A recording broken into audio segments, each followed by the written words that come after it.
بسم اللہ الرحمن الرحیم۔ السلام علیکم۔ بانو قدسیہ کہتی ہیں جس طرح اس کی گفتگو مسلسل اور بے پیندے کی تھی، ایسے ہی اس کی شخصیت بھی پرت در پرت تھی۔ وہ موڈ کے تابع وقت بسر کرتی، ہنسنے کو جی چاہا تو ہنس لیا، کھانے پر طبیعت مائل ہوئی تو کھاتے چلے گئے، رونے پر اکسائے گئے تو ٹیشو کے ڈبے ناکافی۔ کبھی کبھی جب وہ کھانے لگتی تو مجھے حیرانی ہوتی کہ یہ سب کچھ کہاں جا رہا ہے، لیکن بات یہ ہے کہ لالی کسی پروگرام، روٹین یا نظام کا نام نہ تھا، کسی ٹائم ٹیبل سے اسے غرض نہ تھی۔ صبح خیزی شروع ہوتی تو کئی ہفتے فجر کی نماز کے بعد وظیفہ چلتا رہتا، پھر بھول بھال کر موسیقی کا دورہ پڑ جاتا، پھر فنکشن پر فنکشن، موسیقاروں کی باتیں، رات دیر تک کیسٹ سننا۔ سہیلیاں بدلتی رہتی ہیں، جیسے لوگ سیزن کے کپڑے سلواتے ہیں وہ بھی رشتے ناطے نئے کرتی رہتی۔ تبدیلی لالی کے حسن اور اس کی شخصیت کا کارنر سٹون تھی۔ وہ استقامت نامی وصف سے انجان تھی۔ کسی ایک شخص، نظریے، مقام سے وہ ہمیشہ کی وفا نہ کر سکتی تھی۔ لالی کے چکر میں ہی مجھے ڈیفنس کا گھر بیچنا بھول گیا۔ ہر دوسرے تیسرے دن فاخرہ کا فون آتا، بھئی گھر کیوں نہیں بکا اب تک؟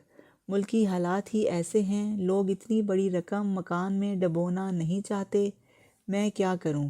پھر بھی کچھ کم پر دے ڈالیں، دیر ہو رہی ہے، ہم یہاں امریکہ میں پڑے سڑ رہے ہیں۔ بھئی میں کیا کر سکتا ہوں؟ یہاں کوئی ایک چکر ہے، کوئی ایک بے ایمانی ہے، حد ہے۔ میں اس بات کو سمجھ نہ سکتا تھا کہ اس چکر اور بے ایمانی کا حصہ میں خود بھی ہوں۔ اس وقت میں دل میں یہی سمجھتا تھا کہ ملکی حالات نے پراپرٹی کی قیمت گرا دی ہے، اچھا گاہک نایاب ہے۔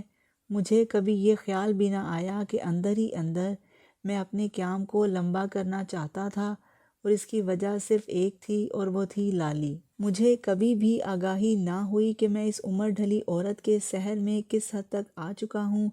شام کا وقت ہم دونوں کھلے لان میں سفید کین کی کرسیوں پر بیٹھے کافی پی رہے تھے۔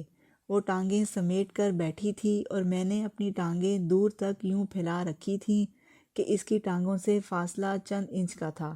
کوے ڈاروں میں گھر لوٹ رہے تھے، چڑیاں کچھ دیر پہلے ٹکڑیوں میں گھونسلوں کو پہنچ گئی تھیں۔ لالی کی آنکھوں میں آنسو تھے، وہ اتنی چپ چپ کبھی نہ تھی۔ کیوں، آج کیا ہوا ہے؟ بس کچھ نہیں، میں سوچتی ہوں کس کے لیے زندہ ہوں، اور کب تک یوں زندہ رہتی چلی جاؤں گی۔ تم اپنے شوہر کے لیے جی رہی ہو، اپنے بیٹے کے لیے زندہ ہو جو امریکہ میں تعلیم پا رہا ہے، اور جو میں تنہائی کا شکار ہوں۔ خود تو مزے سے امریکہ میں جا بسے اور مجھے یہاں پراپرٹی کی دیکھ بھال کے لیے چھوڑ گئے۔ غازی ہی خود غرض ہے، استحصال پسند۔ وہ دیر تک غازی میں ان خرابیوں کو گنواتی رہی جو قریباً سارے مردوں میں اور شاید ساری مسلمان عورتوں میں سانجھی ہوتی ہیں۔ اتنی جائیداد آپ کے قبضۂ قدرت میں دے رکھی ہے، اس قدر اعتماد ہے انہیں آپ پر۔ آپ تو لالی ایسی باتیں کرتی ہیں جیسے وہ آپ کا شوہر نہیں دشمن ہو۔ شوہر کب ہے میرا؟ کب نکاح کیا اس نے میرے ساتھ؟ کب یہ پراپرٹی کی میرے نام؟ ہاں، سہیل کو ضرور پڑھا رہا ہے امریکہ میں، مجھے مہارانی کا سٹیٹس دے رکھا ہے، لیکن یہ صرف دکھاوا ہے، دکھاوا۔ میں اس کی سیدھی سادھی رکھیل ہوں۔ یہ کہتے ہی اس کے آنسو جھرنے کی طرح بہنے لگے اور ساتھ ہی وہ لال چقندر ہو گئی۔ سارے تاش کے پتے میز پر رکھ کر اس نے شو کرا دی تھی، اور اب اس کے پاس میرے ساتھ مہارانی بنے رہنا ممکن نہ تھا۔ میں سکتے میں آ گیا۔ چند لمحے پہلے میرے لیے لالی ملکہ وکٹوریہ کی طرح تخت پر بیٹھی تھی، اور اب اس تک ہاتھ پہنچ سکتا تھا، وہ میری گرفت میں آ سکتی تھی۔ اپنے آنسوؤں سمیت وہ اندر کی طرف بھاگی۔ میں چند لمحے اسے جاتے ہوئے دیکھتا رہا۔ اگر یہ انکشاف نہ ہوا ہوتا تو شاید میں اس کی خلوت میں جانے کی جرت نہ کرتا اور گھر لوٹ جاتا، لیکن اب مجھ میں دلیری آ گئی۔ میں اندر گیا اور اس کے بیڈ روم میں بلا ہچکچاہٹ داخل ہو گیا۔ وہ پلنگ پر اوندھی لیٹ کر سسک رہی تھی۔ میں پاس بیٹھ کر اسے تھپ تھپانے لگا۔ یہاں ہی سے ساری مصیبت شروع ہوئی۔ وہ چپ ہو گئی، لیکن میں نے اپنا تسلی دینا جاری رکھا۔ جوں ہی میں نے اس کے سر پر ہاتھ پھیرا، وہ جھٹ سے اٹھ کر بیٹھ گئی اور میرا منہ تکنے لگی۔ میں نے اسے بازو سے کھینچ کر اپنے ساتھ لپٹا لیا، اس کے رد عمل کا انتظار نہ کیا۔ پتہ نہیں وہ لمحہ خراب تھا، میں نے اندازے غلط لگائے۔ لالی مجھ سے جدا ہو کر کوبرا سانپ کی طرح کھڑی ہو گئی۔ جناب، آپ اسی وقت یہاں سے رخصت ہو جائیں، اور پھر کبھی میرے گھر تشریف نہ لائیں۔ غازی ضرور حرام زادہ ہے، میں ایک رکھیل ہوں، لیکن ان لوگوں کے بھی کچھ مورلز ہوتے ہیں، وہ بھی سودے میں کھوٹ نہیں ملاتے، وہ بھی وعدوں کا پاس کرتے ہیں۔ جب تک میں غازی کی پابند ہوں، اس کی موجودگی اور غیر موجودگی میں ایسے کھیل نہیں ہو سکتے۔ آپ تشریف لے جا سکتے ہیں، میں تنہائی سے بیزار ضرور ہوں، لیکن اس قدر بھی نہیں۔ ابھی ہمایوں کو خط لکھنے سے پہلے میں یہی سوچتا تھا کہ لالی نے مجھ سے رشتہ توڑا۔ ہم دونوں میں ان کہی دوستی تھی جو مجھے دل سے عزیز تھی۔ اس دوستی کا کرچی کرچی ہونا لالی کی طرف سے تھا۔ اب مجھ پر کھلا کہ شاید میں بھی ایک غلطی کا مرتکب ہوا۔ میں نے اس صاف پانی کو گندا کرنے میں کسر نہیں چھوڑی، اور غالباً میں نے لالی کے ساتھ ان اقدار کو منسوب نہ کیا جن کی وہ حامل تھی، اور میں نے رشتہ توڑنے میں پہل کی۔ میں سمجھتا تھا کہ رکھیل کی کوئی ویلیوز نہیں ہوتی، وہ اپنی آوارگی میں آزاد ہوتی ہے۔ اب مجھے پتہ چلا کہ کچھ حدود، کچھ اصول اس نے بھی اپنے ضمیر کو شانت کرنے کے لیے بنا رکھے تھے۔ سامنے کاغذ رکھے اور ہاتھ میں قلم تھام کر میں اس وقت رشتوں کی بات کر رہا ہوں۔ میں سوچتا ہوں میں نے جتنے رشتے توڑے اور جن کا الزام میں نے دوسروں پر دھرا، اس کی بنیادی وجہ کیا تھی؟ کیا میں خود غرض ہوں؟ کیا ہر رشتہ بوسیدہ ہو کر کارآمد نہ رہا تھا؟ کیا بے وفائی کا الزام دھرنے والے خود بے وفا نہیں ہوتے؟ میں چاہتا ہوں کہ ہمایوں سے قطع تعلق کرنے سے پہلے خود اپنے متعلق کسی فیصلے پر پہنچ جاؤں۔ ہمایوں ہماری زندگی میں امریکہ سے واپسی پر داخل ہوا۔ ڈیفنس کی کوٹھی نہ بک سکی اور میں لالی سے رشتہ توڑ کر اور دل میں اس کی پارسائی اور اپنی نارسائی کو گالیاں دیتا نیو جرسی امریکہ چلا گیا۔ کئی سال وہاں گزارنے کے بعد ہم وطن لوٹے۔ بظاہر ہم نے یہ فیصلہ اس لیے کیا کہ ہمارے بیٹے جوان ہو کر بے راہ نہ ہو جائیں، رشتوں کی دقت نہ ہو۔ ہم اس تیز رفتاری سے تنگ آ چکے تھے جو مغربی زندگی کا شعار ہے۔ ہماری تنہائیاں اب چبھنے لگی تھیں، اور پردیس کا حسن، آسائش اور آزادی ہمارے لیے عذاب کی شکل اختیار کر گئی تھی۔ یہاں وطن واپس آ کر بزنس کو چلانے میں 2-1 سال دقت پیش آئی، پھر سب کچھ دولت نے سہل کر دیا۔ جوں ہی زندگی ایک روٹین تلے گزرنے لگی، فاخرہ نے اپنے میکے کے پسندیدہ لوگوں کو اپنی روٹین میں شامل کر لیا۔ انہی میں سے ایک ہمایوں بھی تھا۔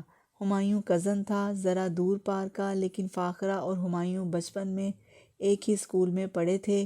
ان کا رشتہ بہن بھائی سے کچھ زیادہ لیکن عاشقوں سے کچھ کم تھا۔ آپس میں سچی بات کہنے اور لڑ جھگڑ کر دوبارہ ملنے میں کوئی قباحت نہ تھی۔ میرے لیے یہ نئی بات تھی، سچ سننے کے بعد کوئی کیوں کر درست رہ سکتا ہے۔ ہمایوں لمبا، گہرے بدن اور خوبصورت لباس پہننے والا تھا۔ وہ شلوار قمیض میں بھی پرجمال لگتا اور 3 پیس سوٹ میں بھی۔ چند سال ہوئے اس کی بیوی فوت ہو گئی تھی، اور اب وہ اپنی 3 بیٹیوں کا باپ بھی تھا اور ماں بھی۔ بہت بڑی فیکٹری کا مالک تھا، لیکن نہ اس کی لڑکیاں نہ وہ خود ہی کبھی اس بات کا تاثر دیتا کہ اس کا کاٹن کا مال امریکہ اور یورپ میں بکتا ہے۔ مسکراہٹوں سے پر لیکن الفاظ سے خالی اٹھنے بیٹھنے آنے جانے میں کوئی نعرہ، کوئی آتش بازی نہ تھی۔ قیام پاکستان سے اب تک ہم لوگ نعروں اور بینرز پر جیے تھے۔ سادہ ہمایوں ان تمام ہتھ کنڈوں سے ناواقف تھا۔ ٹھنڈی میٹھی طبیعت پر نہ تو معاشرتی آداب کا خول چڑھا ہوا تھا اور نہ ہی ایسی گفتگو کرنے کا عادی تھا جو چونکا دیتی ہے۔ اس آخری قطار میں خوش دلی سے بیٹھنے والے انسان نے مجھے جلد ہی اپنی انگلی کے گرد لپیٹ لیا۔ شام کو وہ عموماً اپنی بیٹیوں میں مصروف ملتا، کبھی کبھی فاخرہ کے اصرار پر وہ ارم، سائدہ اور تنویر کو بھی ساتھ لے آتا، لیکن وہ بھی کچھ ایسی نہ تھیں کہ ان کا امپیکٹ ہمارے ماحول پر ہوتا۔ ہمارے گھر میں بڑے ٹھاٹ دار فنکشن ہوتے تھے جن میں مجرے اور شرابیں بھی چلتی تھیں، یہاں تک کہ میرے ملازم بھی پیک پر پیک چڑھائے ڈولتے نظر آتے۔ میں نے انہیں کبھی اس لیے نہ ٹوکا تھا کہ میرے دونوں بیٹے امریکہ میں پڑھتے تھے، جس کی وجہ سے ہمیں کسی کے بے راہ ہونے کا بھی خطرہ نہ تھا۔ فاخرہ بیٹوں کو امریکہ چھوڑ کر اس لیے آئی تھی کہ پاکستانی سوسائٹی میں کہیں وہ بے راہ نہ ہو جائیں۔ ہم دونوں واپس آ گئے تھے اور تعلیم مکمل کرنے کے لیے وہ وہیں رہ گئے تھے۔ میں فاخرہ کو یہ بتانا نہیں چاہتا تھا کہ درخت اب پیوند ہو چکا ہے، اس کی گاچی نکال کر واپس پاکستانی مٹی میں بونا آسان نہ ہوگا۔ ایسی دعوتوں میں جہاں ہائی لائٹ مجرا اور شراب ہو، تکے کباب، آدھی رات تک پیش ہوتے رہیں۔ خوش لباس مرد اور عورتیں ٹکڑیوں میں پاس پاس ایک دوسرے کی خیر خیریت پتہ کرتے رہیں۔ غیبت چلتی ہو، بچوں کا علم نہ ہو کہ وہ کس حال میں ہیں۔ ایسے میں جب گانے والی کی ہر ادا پر ہزار ہزار کا نوٹ ہوا میں لہراتا ہو، ایسے موسم میں ہمایوں محفل میں رہتا کسی پچھلی کتار میں۔ کبھی کبھی دوست احباب اسے کھینچ کھانچ کر بھنگڑا ڈالنے پر مجبور کر دیتے۔ وہ اٹھتا، وہ ایک چکر بھی لگا لیتا اور پھر کہیں گم ہو جاتا۔ اپنی مسکراہٹ سمیت وہ غائب ہونے کا فن جانتا تھا۔ میں کاغذ میز پر رکھے اور قلم ہاتھ میں لیے سوچ رہا ہوں کہ ہمایوں کو سخت خط لکھوں کہ سرد مہری سے بھرا ہوا۔ غلطی اس کی تھی کہ میری دوستی وہ ختم کرنا چاہتا تھا کہ میں۔ جس روز بڑی بیٹی ارم کی منگنی ہوئی، ہمایوں نے بہت بڑی دعوت کی۔ شہر کے قابل ذکر بزنس مین، وی آئی پی، سیاسی اکابرین آئے۔ مجھے ہمایوں نے فون پر بتا دیا کہ نہ تو کوئی مجرا ہوگا، نہ ڈرنکس سرو کی جائیں گی۔ میں رات کا کھانا بہت رات گئے تک کھاتا ہوں، سرے شام شغل کچھ اور ہوتا ہے۔ چونکہ مجھے معلوم تھا کہ ہمایوں کے گھر عمرہ والی دعوت نہیں تھی، صرف کھانے پینے پر زور ہوگا، اس لیے میں اپنے شغل کے لیے اپنی کار میں شراب کی بوتلیں، بیئر اور برف لے آیا تھا۔ جوں ہی لوگ جمع ہونے لگے، میں اپنے چند بے تکلف دوستوں کے ساتھ کار میں ہی بیٹھ کر پینے لگا۔ آہستہ آہستہ خبر پھیل گئی، چند اور احباب بھی آ گئے، انہوں نے بھی گلاس بھر لیے۔ رفتہ رفتہ کافی لوگ ڈگمگاتے ہوئے شامیانے کے اندر باہر آنے جانے لگے۔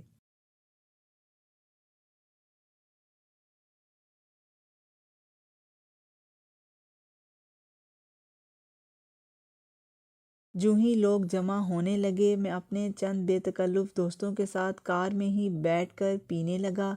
آہستہ آہستہ خبر آ گئی، چند اور احباب بھی آ گئے، انہوں نے بھی گلاس بھر لیے۔ رفتہ رفتہ کافی لوگ ڈگمگاتے ہوئے شامیانے کے اندر باہر آنے جانے لگے۔ عشاء کی اذان کے کچھ ہی دیر بعد کھانا لگ گیا۔ نہ تو ہمایوں نے لیٹ آنے والوں کا انتظار کیا، نہ ہی اس بات کی پرواہ کی کہ کچھ لوگ اتنی جلدی ڈنر کھانے پر آمادہ نہیں۔ خاموشی سے بحرہ حضرات نے میزوں پر دھرے کھانوں کے نیچے بتیاں روشن کر دیں اور مہمان حضرات پلیٹیں اٹھا اٹھا کے میزوں کی طرف بڑھنے لگے۔ میں اور میرے چند دوست اب تک کافی مدہوش ہو چکے تھے۔ ہمایوں اور اس کی منجلی بیٹی ساجدہ ہمارے گروپ کے پاس آئے۔ میں نے پہلی مرتبہ ہمایوں کو تیوری کے ساتھ دیکھا۔ حضرات کھانا کھا لیجئے، ٹھنڈا ہو رہا ہے۔ پتہ نہیں مجھے کیا ہوا، میں کار کے دروازے کا سہارا لے کر کھڑا ہو گیا۔ کھانا اس وقت؟ Are you mad? ہمایوں کھسکنے کے موڈ میں تھا۔ بھائی شریفوں کا یہی ڈنر ٹائم ہے۔ شاید اس نے غلط لفظ استعمال کیا، یا پھر میں اس کی سنجیدگی سے برا فروختہ ہو گیا تھا۔ تو تم کیا سمجھتے ہو ہمایوں کہ ہم بدمعاش ہیں، اچکے ہیں؟ تھوڑی سی شراب پی لینے سے آدمی شریفوں کی صف سے نکل جاتا ہے؟ ہم شریف نہیں، بولو۔ ساجدہ تم چلو، میں آتا ہوں۔ ساجدہ بغیر سوال کیے لوٹ گئی۔ تم دیر سے کھانا کھا لینا، صرف ہنگامہ نہیں ہونا چاہیے۔ وہ بھی لوٹنے لگا تو میں نے اسے پیچھے سے پکڑ لیا۔ ہنگامہ میں نہیں، تم کرنا چاہتے ہو۔ تم کیا ثابت کر رہے ہو کہ تم بہت نیک نام، شریف، مذہبی آدمی ہو؟ ہمایوں خاموش رہا۔ میرے گروپ کے چند دوست گلابی آنکھیں چڑھائے ہوئے ہمارے پاس آ گئے۔ تم نے ہمیں اپنے گھر بلا کر بے عزت کیا ہے۔ بولو ہم شریف نہیں، بدمعاش ہیں۔ میرا ایسا کوئی الزام نہیں نذیر صاحب، بلکہ میں تو یہ کہوں گا کہ آپ بلا اجازت اپنی شراب لائے اور میرے گھر میں اس شغل کو جاری رکھا، میری اجازت کے بغیر۔ دیکھا دیکھا، اس کو اعتراض تھا، اس کو اعتراض ہے، اپنے گھر میں شراب پلانا نہیں چاہتا۔ کسی کو یہ مشکل ہے، یہ کنجوس ہے، ڈرنکس افورڈ نہیں کر سکتا، یہ کیا نہیں کرتا، بزنس میں کیا نہیں ہوتا، صرف شراب کی باری شریف بن جاتا ہے۔ یہ بات نہیں ہے نذیر کہ میں کنجوس ہوں، میں شراب، مجرا سب کچھ افورڈ کر سکتا ہوں، لیکن کچھ پابندیاں ہیں آدمی پر، کچھ گھر والوں کی طرف سے، کچھ معاشرے کی بنائی ہوئی۔ ہاں بولو بولو، کیا تم نے فیکٹری میں بجلی لگانے کے لیے رشوت نہیں دی؟ کیا تم کبھی نااہل لوگوں کی سفارش نہیں کرتے؟ کیا تم نے سود پر قرض نہیں لیا فیکٹری کے لیے؟ بتاؤ، بولو، سب گواہ ہیں تمہاری کرتوتوں کے۔ اب کافی مہمان ارد گرد جمع ہو گئے اور بدمزگی مجرے سے بھی زیادہ دلچسپ بن گئی۔ عورتوں کے چہرے اس نئی خبر سے زیادہ تر نظر آنے لگے، مردوں کے چہروں پر مسکراہٹیں بکھر گئیں۔ ہمایوں خاموش طبع انسان تھا، وہ ڈراموں ہنگاموں سے بچ کر زندگی بسر کرتا۔ اس نے میری کسی بات کا جواب نہ دیا، لیکن میں چلاتا رہا، تم جناب ہمایوں صاحب، تم صرف ایک کام جانتے ہو، شرمندہ کرنا۔